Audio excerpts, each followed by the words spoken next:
In today's news, Bernard George found alongside Virgin Gorda Shoreline. Residents cautioned following a second ATM robbery. Customs concerned about contraband coming through courier services. Ministry of Health closely monitoring 23 cases of HFMD. DR Trade Mission to augment implementing of the basket of goods. BVI vows to manage financial sector without interference. BVI students encouraged to consider Asia Abroad program. Entrepreneurial zone to be used as a model in other communities. 200 plus attend sold out fundraising event. We have the details of this and much more when 284 News returns. CCT is turning up the heat with the ultimate spin and win jackpot. Sign up for any postpaid plan, Freedom, GoFast LTE, or Fire Fiber Internet, or pay your postpaid bill on time for your chance to spin the wheel and win $1,000 every week during March Madness. And here's the best part. If there's no winner, the jackpot increases every week, making your chances to win even bigger. Not a CCT customer? Make the switch to Life Unlimited. Already a postpaid customer? Just pay your bill on time. Prepaid customer? Upgrade to a postpaid plan today. What are you waiting for? Sign up, pay up, stay connected for a chance to spin to win. Call us at 444-4444 or visit a CCT store for details on the right plan for you or your eligibility to spin. Terms and conditions apply. CCT. Life Unlimited. Just give me my service. Yeah. Just give me my service. Just give me my service. Make the switch to CCT and get connected today. Unlimited talk, text, and data. Visit any CCT store or call us at 444-4444. CCT, Life Unlimited. Hello everyone and welcome to this edition of 284 News. It is Tuesday, March 4th, 2025. I'm Ron Grant, bringing you the very latest out of Tortola in the Virgin Islands. A happy Tuesday's wish to all. Thank you so much for joining us. Beginning our newscast on the local scene, the Royal Virgin Islands Police Force is investigating the discovery of a body along the shoreline at Handsome Bay Beach, Virgin Gorda, near the airport on Friday, February 28, 2025. After 7 p.m. on Friday, officers responded to reports of an unresponsive individual found near the water's edge. Upon arrival, an investigation was immediately launched to determine the circumstances surrounding the discovery. Following further inquiries, the deceased has been identified as Bernard George, a resident of the Handsome Bay area. The Royal Virgin Islands Police Force is appealing to anyone who may have seen or had recent contact with Mr. George to come forward. Anyone with information that could assist the investigation is encouraged to contact the Royal Virgin Islands Police Force Intelligent Unit at 368-9339 or via the Crime Stoppers hotline at 800-8477. The owners, management, staff of CCT, BVI Cable TV, and 284 Media express our sincere condolences to the family of the late Mr. Bernard George. The Royal Virgin Islands Police Force is alerting the public following a second armed robbery targeting individuals withdrawing cash from the Banco Popular ATM in recent weeks. The latest incident occurred in the early hours of February 28th around 2 a.m., bearing striking similarities to a previous robbery at the same location on January 11th. In both cases, victims withdrew cash from the ATM and were soon after accosted by armed men who forcibly took their money before fleeing the scene. These indications highlight the risk of late-night ATM transactions and reinforce the need for increased situational awareness. The Royal Virgin Islands Police Force has responded by increasing patrol presence in the area and improving CCTV coverage to enhance security and deter criminal activity. Additionally, the public is being urged to take extra precautions when making cash withdrawals, especially during late-night hours. Detective Chief Inspector Kenrick Davis emphasized the importance of proactive crime prevention, in which both the police and the community play a vital role. To minimize the risk, the Royal Virgin Islands Police Force is advising the public to avoid late-night withdrawals whenever possible, vary transaction times and locations to prevent becoming a predictable target, be aware of surroundings and look for any suspicious activity before using an ATM, use well-lit ATMs in a populated area, and consider digital transactions as an alternative to cash withdrawals. The Rural Virgin Police Force is actively investigating these incidents, they say, and urge anyone with information to come forward. The Customs Department is concerned about the number of packages coming through the courier services with contraband items and is putting mechanisms in place to stop this. Acting Commissioner Mr. Clinton Romney stated that for the year so far, the department discovered 4 packages on different occasions addressed to persons here with illegal drugs, which have been handed over to the police. We have had good relations with many of the couriers. One of the couriers assisted on January 30th. They alerted of a suspicious package in Miami, and it was revealed that that package contained contraband, which appeared to be marijuana. Subsequently to that, this week we have seen now other persons utilizing the courier service now. On the 13th of February, we made an interception at the airport with packages coming in. When we did further homework, we realized that there was a second part to the package, the same importer package that was to be coming in.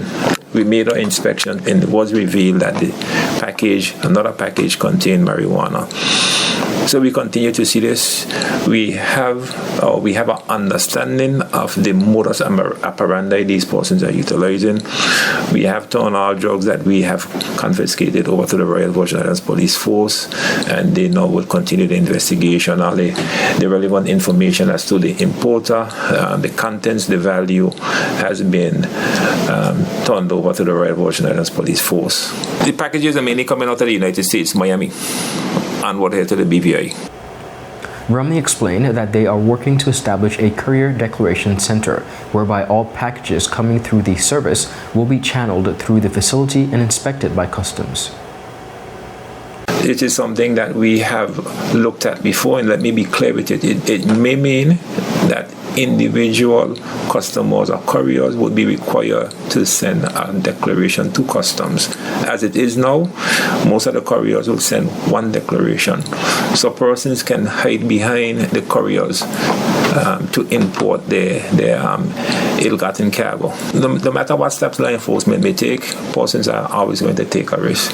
We need to try to stay ahead, and we would look at what other administration would do. We're not trying to reinvent the wheel, but this is a threat to national security. It is a threat to the livelihood of many people in the BVI. So we cannot sit down idly without taking steps.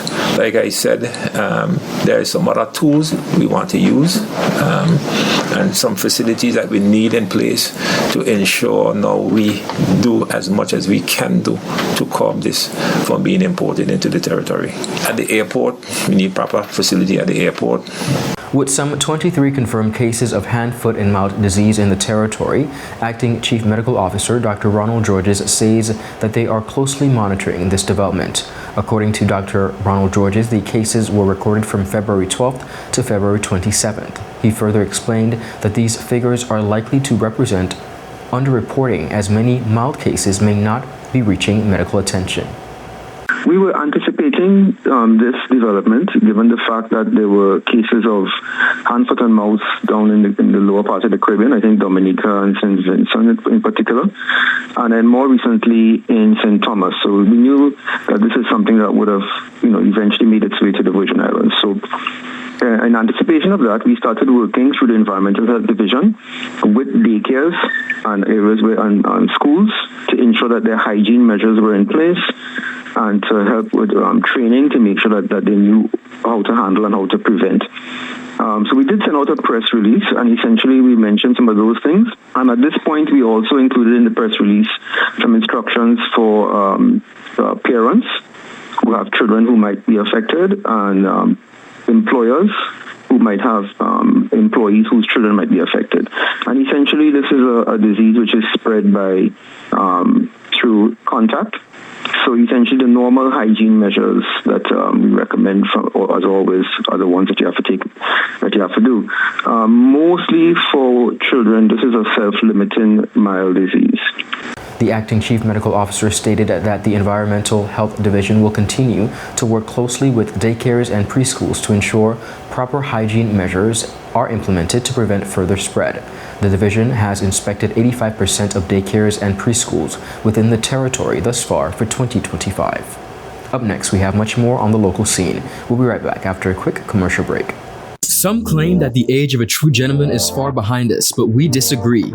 He may appear in different guises today, but the values and ideals that make him a gent still stand. The Art of a Distinguished Gentleman by yours truly, Ron Grant, presents Season 7.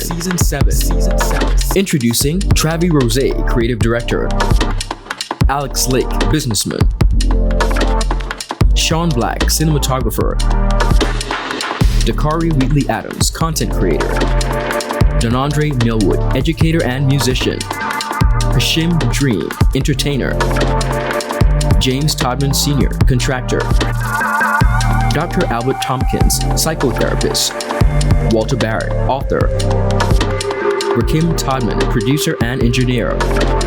Kamal Letson, Photographer. Roosevelt Smith III, Sales Manager and Hospitality Professional. Leland Abraham, IT Technician and Cybersecurity Analyst. The Art of a Distinguished Gentleman, Season 7, every Wednesday at 8 p.m., exclusively on 284 Media. Get ready to reason, reflect, and redefine yourself through the stories of real-life heroes. The Art of a Distinguished Gentleman, Season 7, Raising a Generation of Greatness. Voted Top 35 Gentleman Podcast worldwide by FeedSpot and BI Icon Award winner. At Higher BVI, we're not just about business, we're about empowering lives, and that is because we aspire to inspire. By choosing us, you're supporting a company that believes in equal opportunities, diversity, and community growth. Our mission goes beyond profit. It's about providing HR solutions, fostering talent, and leaving a positive impact. Join us in building a better future, a better BVI. Choose Higher BVI, where your support isn't just a transaction, it's a transformation. Together, we're changing lives in these beautiful Virgin Islands.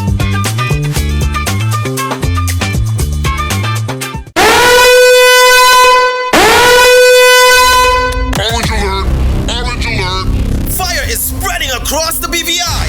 The fastest, most reliable, and affordable fiber internet service is here for you! Look out for fire in these new locations: Slaney, Duff Bottom, Manual Reef, Seacoast Bay, Albion, Hannah's, Palestina, Pleasant Valley, and Havers.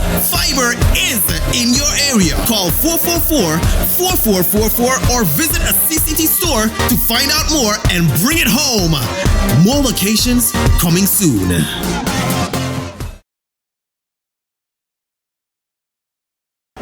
Welcome back, everyone. Moving right along as the BVI continues to grapple with the rising cost of food, Premier and Minister of Finance, Dr. the Honorable Natalio D. Wheatley, believes that a pathway to the basket of goods would be greatly assisted by his upcoming trip to the Dominican Republic. The basket of goods has been a much talked about issue with little or to no implementation so far. Now, during a press conference last week, Premier Wheatley stated that the team from the Ministry of Financial Services, Economic Development and Digital Transformation have been engaged in discussions with the local supermarket industry as it pertains to the basket of goods. However, he said the trip to the Dominican Republic is critical to its implementation. To supplement those efforts, I want to have direct discussions with the Dominican Republic. And my special envoy, Mr. Benito Wheatley, it was just reported yesterday. I'm not sure if you saw the reports of the discussions we've been having directly with Dominican Republic officials. And they're actually taking steps right now. We don't have a specific date right now, but taking steps right now to be able to facilitate a trade mission to the Dominican Republic. And on that trade mission, I intend to reach out directly to suppliers who can assist us with providing the products and the goods that could lead to us regulating a basket of goods here. And one of the challenges of regulating a basket of goods with the supermarkets right now is because if their suppliers raise prices, maybe due to some of the same tariffs going back and forth between the United States of America and other countries, there's really nothing our supermarkets can do. They have to raise their prices as well once the prices from the suppliers goes up. That's why we're trying to find a source of goods so that we can stabilize prices, and we're even willing to have additional duty concessions on that basket coming directly from the Dominican Republic, working with our shippers and our supermarkets. So am I to understand that the discussion has not gone forward yet with the local supermarkets? No, we have to, we've spoken to the local supermarkets about the trade mission to the Dominican Republic, and some of them have pledged actually they want to come on the trade mission. But the next step for us is to actually go to the Dominican Republic to be able to advance the process.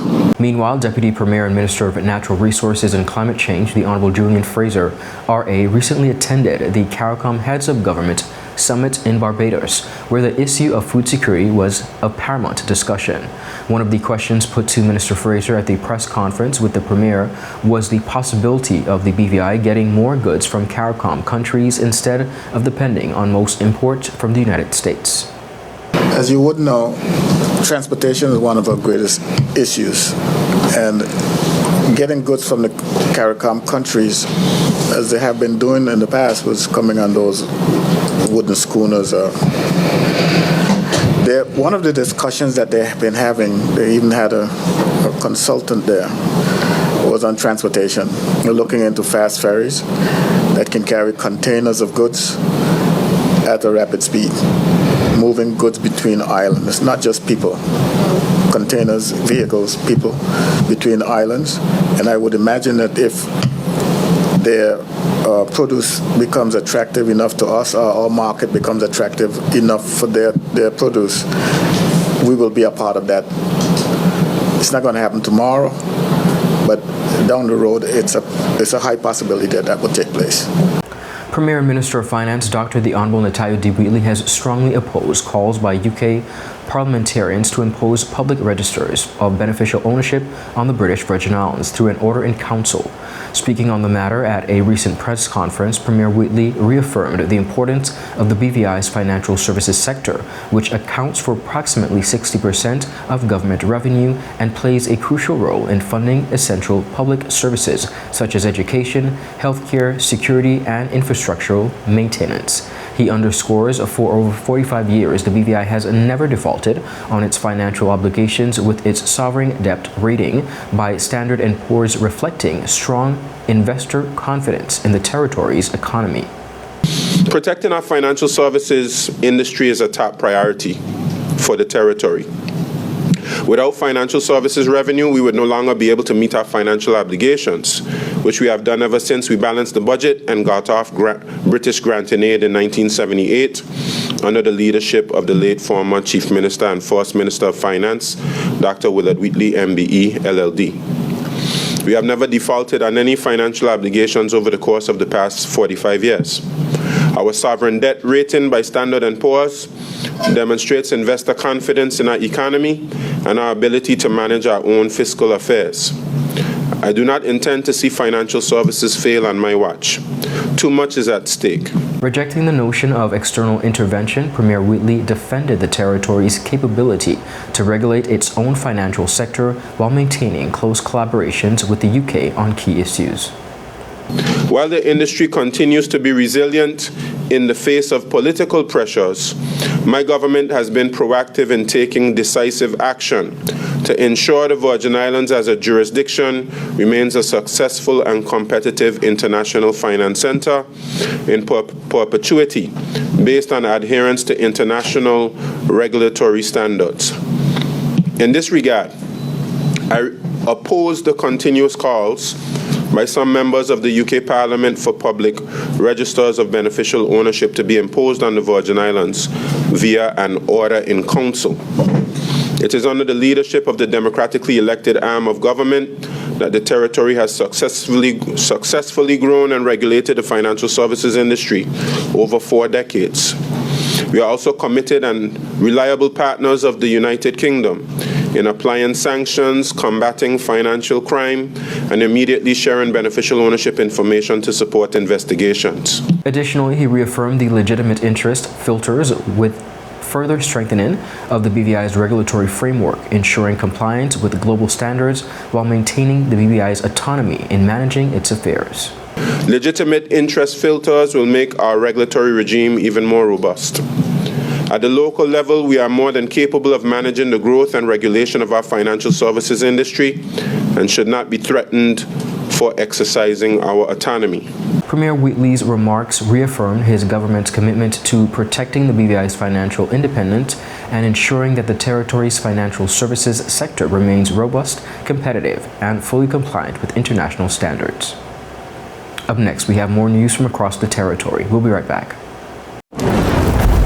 CCT is turning up the heat with the ultimate spin and win jackpot. Sign up for any postpaid plan, Freedom, GoFast LTE, or Fire Fiber Internet, or pay your postpaid bill on time for your chance to spin the wheel and win $1,000 every week during March Madness. And here's the best part. If there's no winner, the jackpot increases every week, making your chances to win even bigger. Not a CCT customer? Make the switch to Life Unlimited. Already a postpaid customer? Just pay your bill on time. Prepaid customer? Upgrade to a postpaid plan today. What are you waiting for? Sign up, pay up, stay connected for a chance to spin to win. Call us at 444-4444 or visit a CCT store for details on the right plan for you or your eligibility to spin. Terms and conditions apply. CCT. Life Unlimited.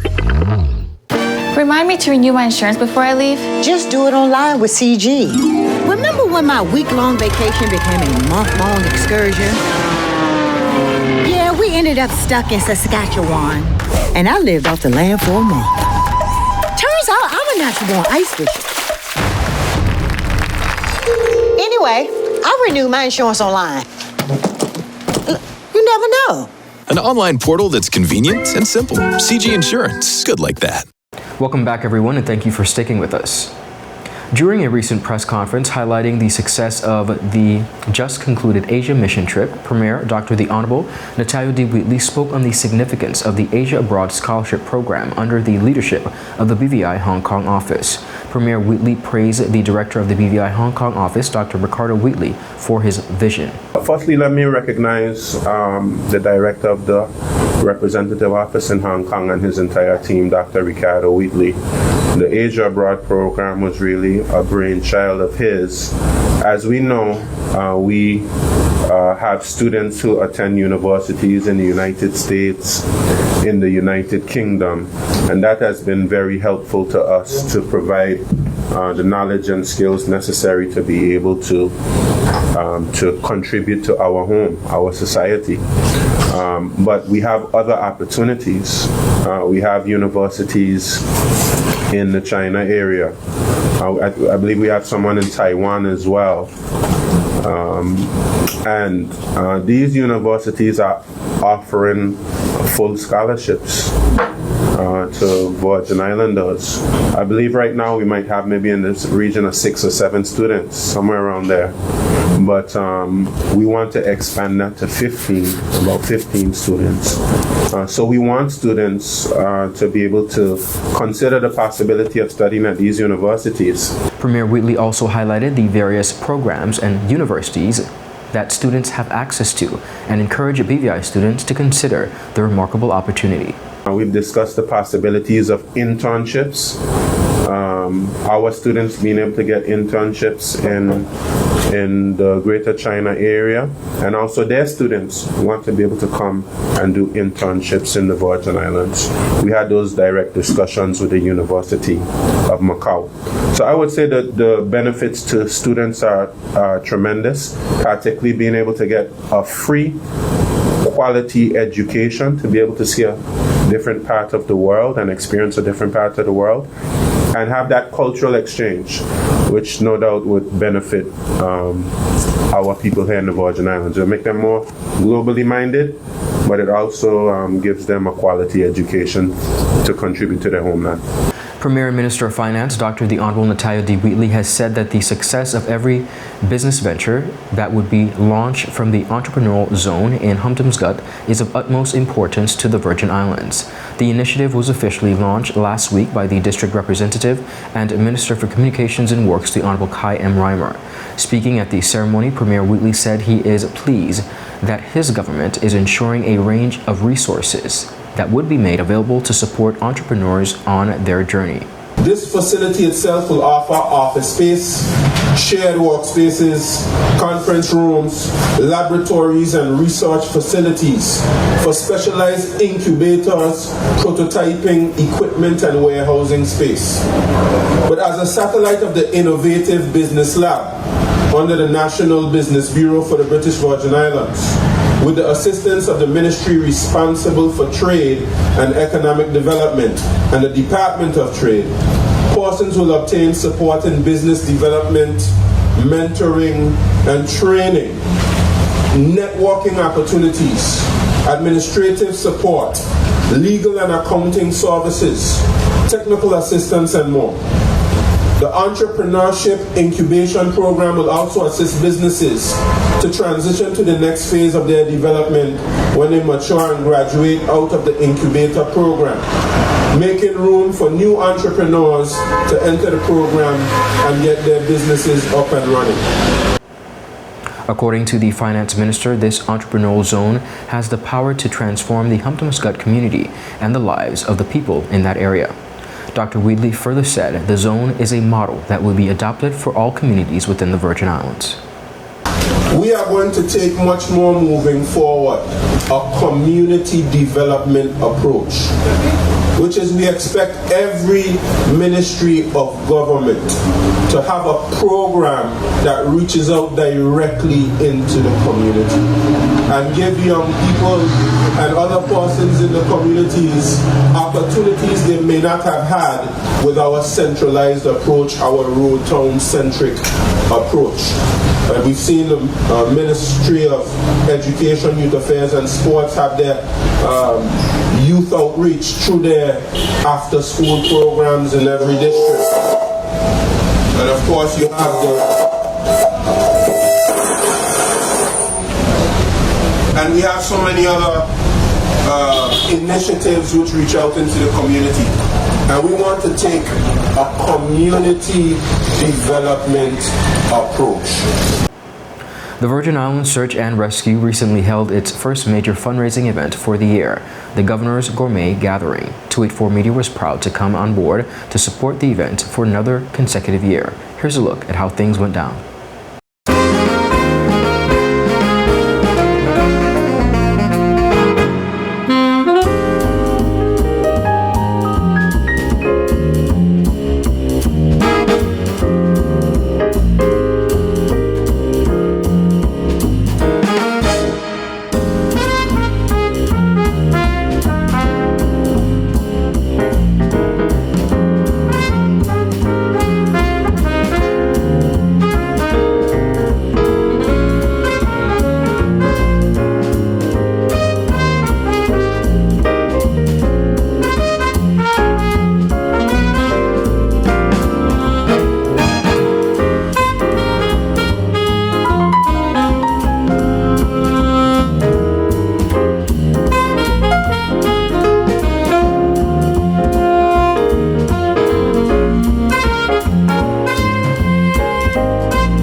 Viewers, that is it for today's news roundup. Be sure to follow us for your daily news updates at tweet4media.com and on our WhatsApp channel for daily updates, as well as to like us on Facebook at Tweet4Media and Tweet4BVI on Instagram and X, formerly Twitter. I'm Ron Grant. Have a safe and enjoyable evening. A happy Tuesday. Goodbye.